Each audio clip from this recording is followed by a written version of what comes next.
Hey guys, Viking Games here, back with another video. So, today I'm going to be showing you how to make a D&D character for D&D 5th edition. Yo, I'm Viking! Come enjoy this gaming fun! Yo, come on, enjoy!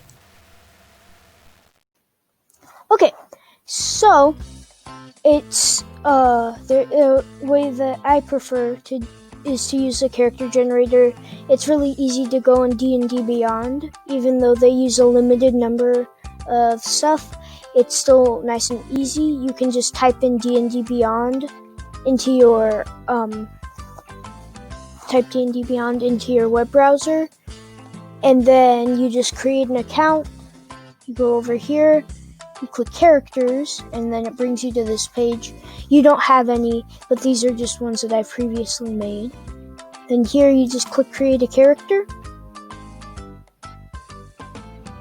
Here are different options, but we're going to do standard today. And if you're a beginner, this really helps.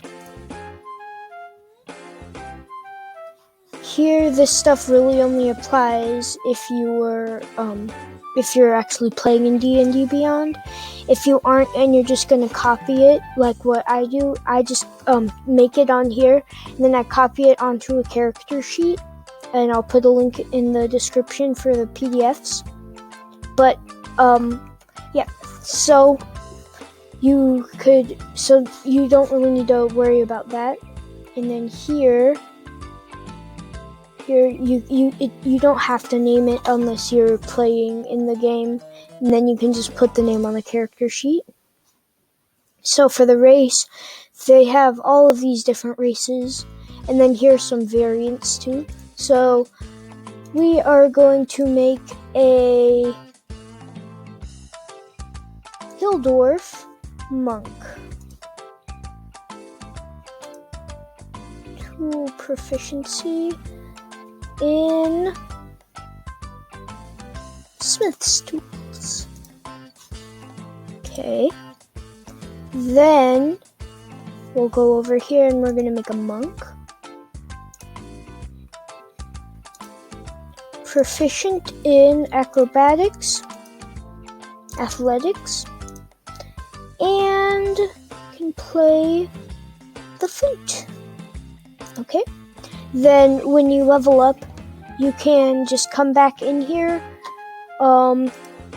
and go back, click over here, and then select which level you're at, and then it will factor some more stuff in and ask you some more questions for both your race and your class. I actually think it's just your class. Then, so your ability scores are very important. I like to use a D4 generation or D6 generation method, which is the original one, where you roll D4. The way that I do it is I roll 4d4 6 times. You take the highest 3 and you add them up, and then just hold on to those numbers, and you do it 6 times for each score. If you don't have any physical dice, you can just type into Google 4d6 and it'll roll them. And by the way, you ditch the lowest number and you don't count it. And if you don't roll a 16 on any of them, a 16 or higher on any of them, then you re-roll all of the dice. So I've already rolled mine. There are also other generation methods, standard array, which gives you these set numbers. There is point by, where you have these, and then you get to select how many points you want to take away, and then it does that until you get to 0, where you can't put any more. But here, I'm going to be manually inputting them because I rolled. So for monks, it's paramount to have dexterity as the highest, and I rolled a 17 as the highest. So I'm going to make that 17. Then I'm going to make my wisdom second highest. So I rolled a 14 as my second highest. And then 12. Oh wait. Yeah. Then I'm gonna dump intelligence. Wait. Yeah, we're gonna dump intelligence, and I rolled a 9 on that. So let me check.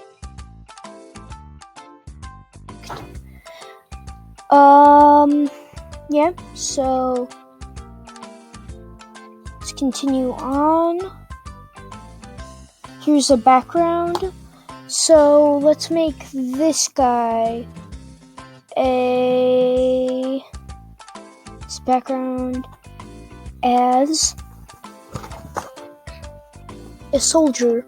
He was a soldier, but then he seeks to enlighten himself. So we have this nice big pool to choose from.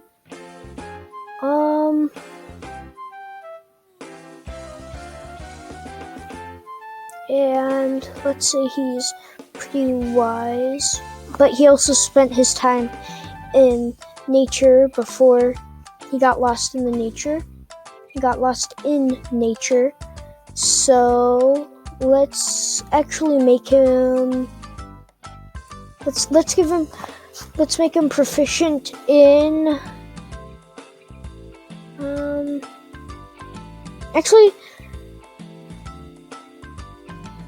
stealth, because he's kind of graceful and sneaky after he learned how to be a monk.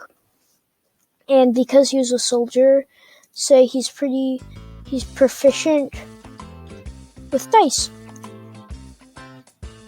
And then here you can put these in here, or you can just come up with them and write them on your character sheet. Okay, then for the equipment, I like to just use this method. So any simple weapon, we're going to choose a quarterstaff, and then a Dungeoneer's pack. Actually, no, an Explorer's pack, because he's more exploring. And then let's also give him a dagger to remember himself as a soldier, and a set of bone dice. Then we add all that starting equipment. And then for here, for it to appear, you need to click wield.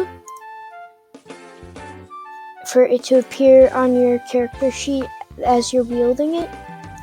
And now we just click over here. Character sheet is all generated up. So then you can just copy all of the stuff down. And yeah.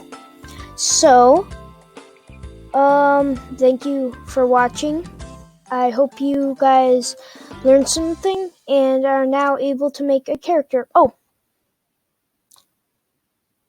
And you can also do stuff like this, for example. Like,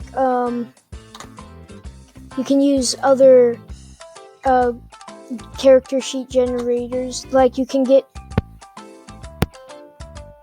them on your phone or something. Like 5th edition character sheet is one that I use too, that lets you make quite a few stuff, and it has a pretty expanded